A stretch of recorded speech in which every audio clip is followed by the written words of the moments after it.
I think in wrapping this up, we can say that in this mailbag one, there is a lot of complexity here. There's a lot of individual work, couples work, exploration to be done and figured out. Because both we're talking about the addict needs and unconscious and where does it come from, and then also the betrayed partner's grief and loss of a loss of sexual years.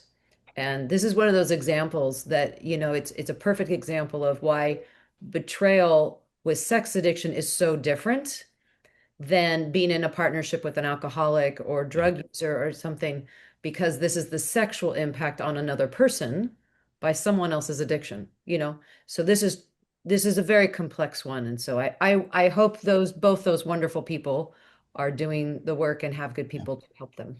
And let me say one more thing. And I already hear in the comments section, people typing in there, did that guy really say? And, and so let me just say that I really think it's also beautiful that she's trying to figure out how to have empathy here, how to understand here. Because being angry and pissed off and how could he and all just leave, that's easy. But the be able to say, we sometimes refer to this as deconstructing the abuser. I'm not saying that what they did is okay, and I'm not saying that I don't have a right to be angry, but I'm trying to understand what happened in their life that got them to the point where they acted in this way that hurt me so badly.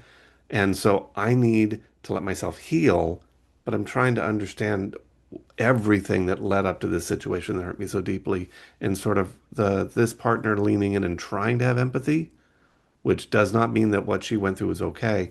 I actually think that's a really healthy healing process on her side.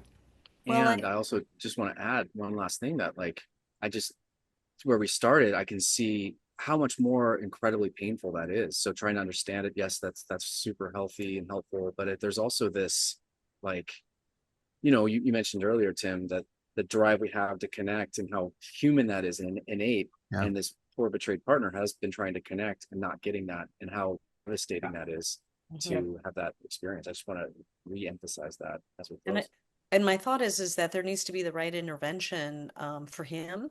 And so recently I found out that SLAA, Sex and Love Addicts Anonymous, has a subsection for sexual Right. anorexia.